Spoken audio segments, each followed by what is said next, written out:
Olá, pessoal! Na aula de hoje nós vamos entender um pouco o funcionamento do clima, ok?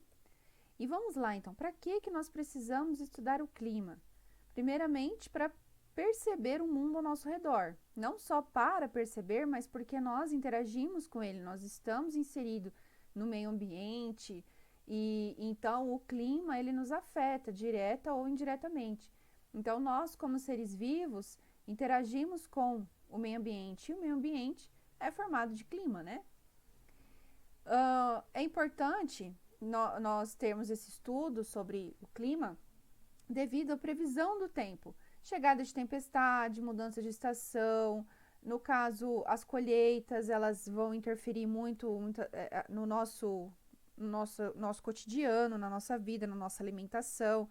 Então, vai depender, né, da colheita.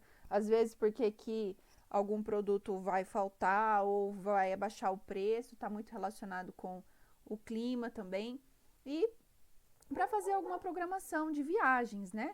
Porque você não vai se programar para ir num lugar se você sabe, por exemplo, que vai chover, você não vai para a praia, você vai ou antecipar ou adiar, se possível, né? Então, existem algumas vantagens para a gente ter, para a gente conhecendo o clima, ele facilita a nossa vida. E a área da ciência que estuda o clima é a climatologia, então é uma área responsável pelo estudo do clima, e junto com ela a meteorologia, que é a ciência que estuda os fenômenos atmosféricos. E o que seria esses fenômenos atmosféricos?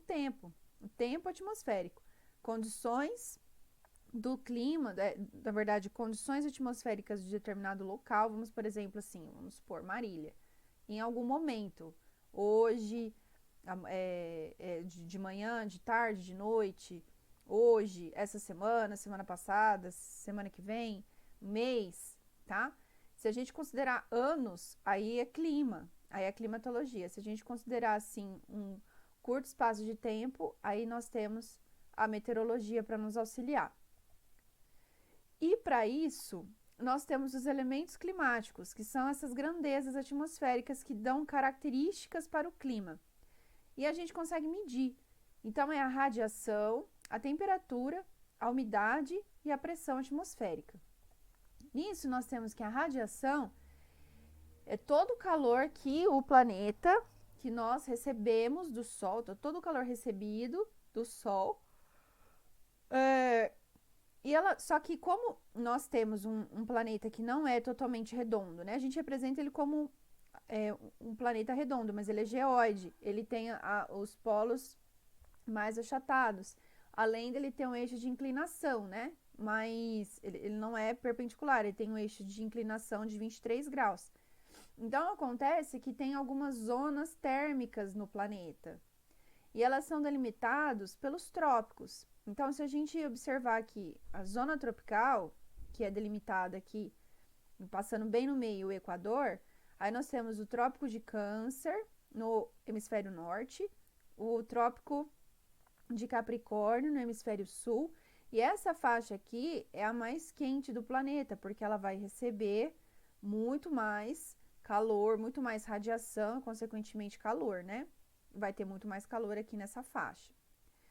Já passando aí do Trópico de Câncer, indo para as latitudes maiores e passando o Trópico de Capricórnio, nós vamos ter uma zona mais temperada. Então, zona temperada do sul, zona temperada do norte. Ela é um pouco mais fria, até chegar nos polos, o Polo Norte e o Polo Sul, delimitado pelo Círculo Polar Ártico, esse aqui, e esse delimitado pelo Círculo Polar do Sul, Círculo Polar Antártico, que é muito mais frio, ok?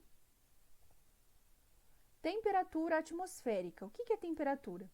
É a quantidade de calor presente na atmosfera.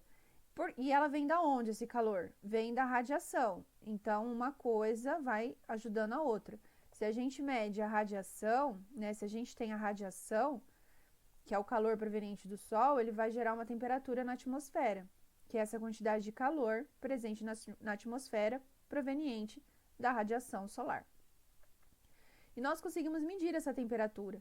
Então, a gente pode medir em graus Celsius, que é a mais utilizada numa denotação científica. Fahrenheit, utilizado nos Estados Unidos, e o Kelvin é mais utilizado na física.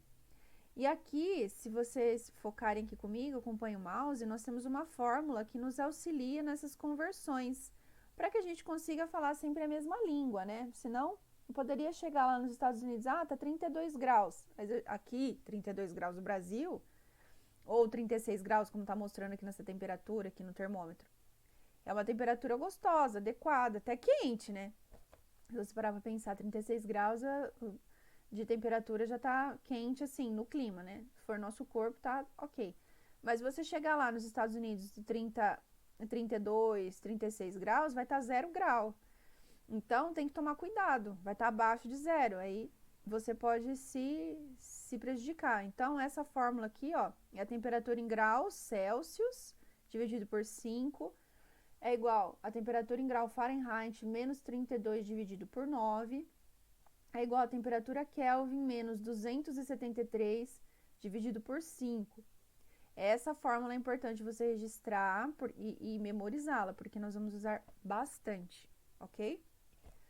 E aqui eu coloquei 2 termômetros, esse é o termômetro de temperatura do nosso corpo e esse é o termômetro mais utilizado para a temperatura atmosférica. Mas a temperatura atmosférica pode ser mensurada pelo termômetro. E aí nós temos o calor. O que é calor e o que é temperatura? Eu quis mostrar certinho, né? O que é temperatura e o que é calor, a diferença entre eles. Calor requer uma troca de energia, por isso que a gente recebe o calor do Sol. Então, o Sol está fornecendo energia para a Terra, então é uma troca de energia entre dois corpos. É o trânsito de energia entre os dois corpos. Agora, o que é temperatura? É a medida da energia térmica, ou seja, vai medir o nível de agitação das moléculas. Aí não é uma passagem de um corpo para outro. Por exemplo, quanto que é a sua temperatura? A sua temperatura como pessoa é 36 graus, então é a energia térmica do seu corpo. É o nível de agitação das suas moléculas.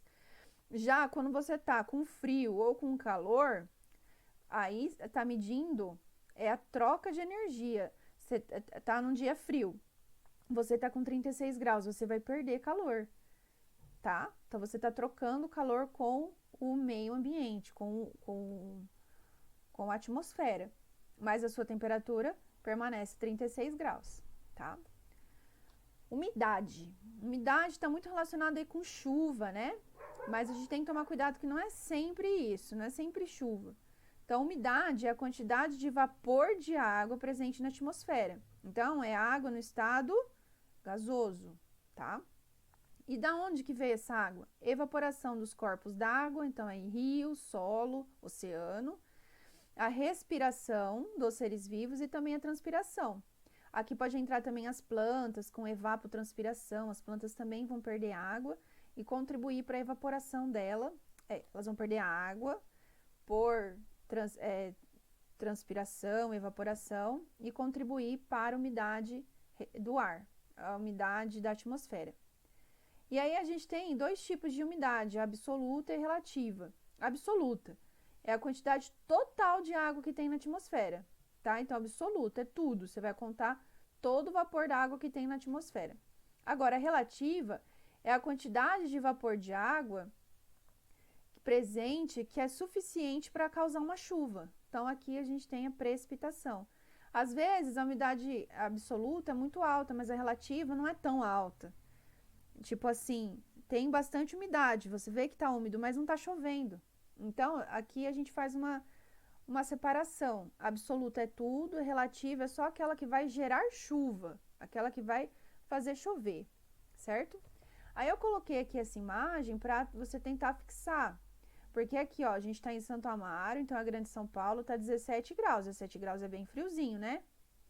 Aí, tempo seco deve continuar nos próximos dias. Ok, então, além de úmido, a umidade relativa, ó, a umidade do ar, desculpa, tá baixo, 29% na capital. Então, aqui a gente tem um dia frio, seco, não tem umidade. Podia estar frio e úmido? Podia, é possível, mas nesse caso aqui está mostrando que a temperatura tá baixa, tá frio, E a umidade do ar tá bem baixa também, ó. Então, o tempo seco, 29% de umidade, ou seja, você pega 100% do ar aqui, só 29% é água no estado vapor. Quando chove, quando precipita, você tem 90, 92, 95, então quando tem chuva, tá? E aí, por fim, a gente tem a pressão atmosférica como último elemento o elemento climático. E no caso da pressão atmosférica, é o peso da camada de ar. Então, assim, quando você vai numa balança, você está medindo a sua massa. Você multiplicando por 10, que seria a gravidade, você tem o seu peso. Então, é isso. É o quanto de camada de ar tem num ponto na superfície. Quanto mais próximo da praia, mais pesado, mais camada de ar. Agora, quanto mais no pico da montanha, no morro, alguma coisa assim, você tem uma pressão atmosférica menor. Então, elevadas altitudes, aqui está até o pássaro representando, né, aqui essas plantas que são pinheiros típicos de região fria, inclusive, né, aqui, de montanha. Então, aqui, montanha, a pressão atmosférica aqui é bem baixa. Agora, conforme a gente vai chegando lá no nível do mar, no nível da praia, é maior a pressão atmosférica, tá bom? É isso que eu queria passar para vocês nessa aula. Espero que vocês tenham gostado. Até a próxima!